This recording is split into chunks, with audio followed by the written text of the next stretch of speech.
Okay, so let's quickly turn to the rubric. Don't want to spend too much time here, but it is worth highlighting the key terms. So let's have a look here. In this module, students explore the ways in which the comparative study of text can reveal resonances and dissonances. A dissonance is something that doesn't agree necessarily between the texts. So you're going to be looking at aspects of The Tempest, the play, and Hag-Seed, the novel, which is an adaptation of that play, and we're going to be considering things that resonate, that are similar between them, but also things which are dissonant, right? You can use those words in different forms that are dissonant or diverse, and obviously they do have their differences. What we're interested in is why those differences exist, or why are they similar? Why do some aspects resonate, and why are some aspects different? Okay, that's kind of the question that we're going to be answering every time we look at different parts of the text. Students consider the ways that are reimagining or reframing of an aspect of a text. Okay, those two words are really important. They could come up in an essay question. And obviously the rubric is where the examiners and the people who write the papers are actually looking to inspire the question. So reimagine, reframe. Those terms could easily pop up in a question, one or the other. Reimagining obviously is to do with things like changing the plot. And we know that Margaret Atwood in Hag-Seed does change elements of the plot. And then we have to ask, well, how does she do that and why? It's always why do they reframe, or why have they reimagined aspects? So we're looking at those words with specific reference to Margaret Atwood's Hag-Seed. So that is the 2016 novel, not Shakespeare's earlier play, The Tempest. So in terms of reimagining or reframing, it's Margaret Atwood in Hag-Seed that's doing that. Reimagining or reframing of an aspect of a text might mirror, align, collide. Those terms are important. Mirror, align, what aligns, what collides, what clashes, and what are the mirror elements? What is emulated in Hag-Seed from The Tempest? In their textual studies, they also explore common or disparate issues, values, assumptions, or perspectives, and how these are depicted. Okay, so these are very broad terms, but basically just saying what's similar and different about the text once again, but how and why are those perspectives different? I think that's just a really key question you should all write down, right? How and why are the perspectives in the text different or similar? So yeah, one we've got in around 1610 to 1611 is when supposedly it was written. That's The Tempest. So early 1600s.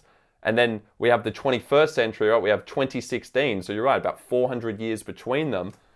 In fact, it's no coincidence that it's about 400 years. Do you know why that is? Okay, so everyone should know it was the 400th anniversary of Shakespeare's death.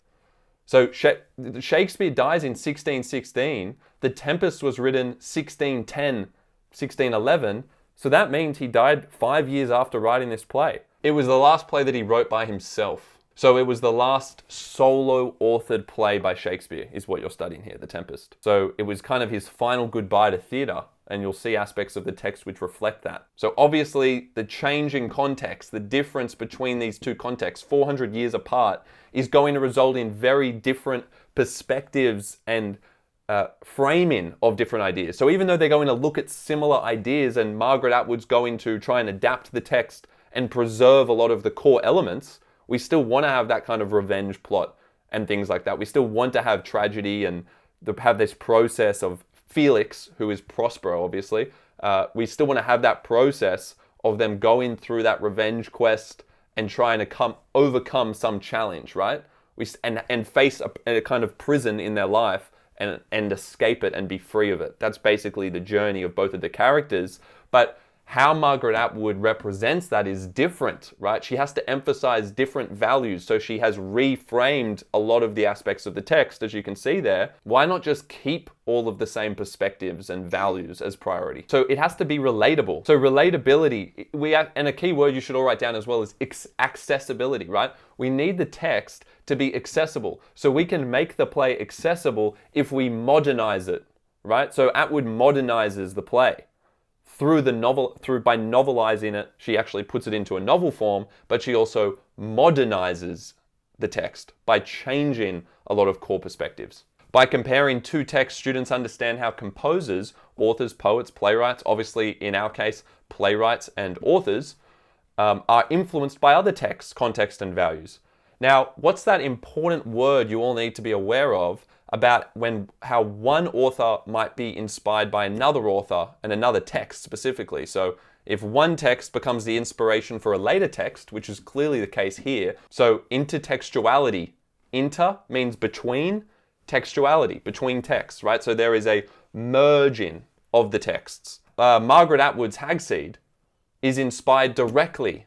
It's a byproduct of The Tempest. So would we say that Margaret Atwood's text is not an original? Is it fair to say that? It is in part original, is kind of what you're saying, because obviously the plot line has been inspired by the play, but yet there have been some differences. There have been some tweaks made. Use the word appropriation. We can use that. Be careful using that exact word. There's usually like a political motivation behind an appropriation of something in the strict sense, but she certainly adapted. She's adapted certain elements and she's made it her own. I think one other point there, just from the end of the rubric, is that you need to understand that last point about how when you look at the text together, you need to consider the value of a comparative study. And you can see there it's saying, look, it's going to change your understanding, appreciation, enjoyment of the texts. What I would add to that, to summarize all of that, is basically that the textual conversation that you're studying